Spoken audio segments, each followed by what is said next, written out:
ബഹുമാനപ്പെട്ട മുഖ്യമന്ത്രിയുടെ ജനസമ്പർക്ക പരിപാടി എല്ലാ ജില്ലകളിലും നടക്കുന്നതിൻ്റെ ഭാഗമായിട്ടാണ് ഇന്ന് തൃശ്ശൂരിൽ രാവിലെ 9 മണിക്ക് ആരംഭിച്ചതാണ്.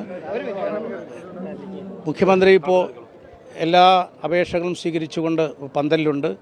ബഹുമാനപ്പെട്ട മന്ത്രി CN ബാലകൃഷ്ണനുണ്ട്. PC ചാക്കോ MPയും ഞാനും അദ്ദേഹത്തെ സഹായിക്കാൻ ഇപ്പോൾ ഇവിടെ വന്നിട്ടുള്ള രോഗികൾ രാവിലെ മുതൽ വന്ന് നിൽക്കുകയാണ്. അവരെ കഷ്ടപ്പെടുത്താതെ അദ്ദേഹം ഞങ്ങളെ ചുമതലപ്പെടുത്തിയതനുസരിച്ച് ഞങ്ങളിപ്പോൾ സഹായം അനുവദിച്ചുകൊണ്ടിരിക്കുകയാണ്. വളരെ ദയനീയമായ സാഹചര്യങ്ങളാണ് ഇവിടെ നമുക്ക് അനുഭവപ്പെട്ടുകൊണ്ടിരിക്കുന്നത്. ഒരുപാട് വർഷമായി വേദന അനുഭവിക്കുന്ന ആളുകളുടെ പ്രയാസങ്ങൾ കേൾക്കുമ്പോൾ നമുക്ക് തന്നെ ഇത് എങ്ങനെ അത് കൈകാര്യം ചെയ്യാൻ കഴിയുന്നുള്ള പ്രയാസത്തിലാണ്. എന്തായാലും മാക്സിമം അവർക്ക് വേണ്ട സഹായങ്ങളും ആശുപത്രി സൗകര്യങ്ങളും വീൽ ചെയറുകളും അങ്ങനെ എന്തൊക്കെ ജീവനോപാധികൾ കൊടുക്കാമോ അതെല്ലാം കൊടുത്തുകൊണ്ടിരിക്കുകയാണ്.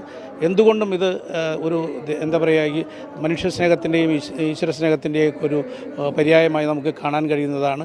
ഇതുപോലെ ജനങ്ങളുടെ ഇടയിൽ രാവിലെ മുതൽ രാത്രി വരെ ജനങ്ങൾക്ക് വേണ്ടി പ്രവർത്തിക്കുന്ന ഒരു മുഖ്യമന്ത്രി, അദ്ദേഹത്തിൻ്റെ നിരന്തരമായ ആ ഒരു ഇച്ഛാശക്തിയുടെ പുറത്താണ് ഞങ്ങളുമൊക്കെ രാവിലെ മുതൽ അദ്ദേഹത്തിൻ്റെ കൂടെ നിന്ന് ഈ പ്രവർത്തനത്തിൽ പങ്കെടുക്കുന്നത്. എന്തായാലും ഇത് ഇവിടെ 400-ൽ പരം അപേക്ഷകളാണ് നേരത്തെ രജിസ്റ്റർ ചെയ്തിരുന്നത്. ആ 400-ൽ പരം അപേക്ഷകരെ നേരിട്ട് കണ്ട് അപ്പോൾ തന്നെ അതിന് ഓർഡറിട്ട് ചികിത്സായം കൊടുത്തു. ഇപ്പോൾ അതിനുശേഷം പുതിയതായി വന്നിട്ടുള്ള അപേക്ഷകൾ സ്വീകരിച്ചുകൊണ്ട് അതിനെല്ലാം തീരുമാനമുണ്ടാക്കാൻ അന്വേഷണം വേണ്ടത് കളക്ടറെ ബന്ധപ്പെട്ട വകുപ്പ് തലവന്മാരെ ഏൽപ്പിച്ചുകൊണ്ടിരിക്കുകയാണ്. അവർക്കെല്ലാം സാവധാനം അതിൻ്റെ സഹായം എത്തിച്ചു കൊടുക്കും.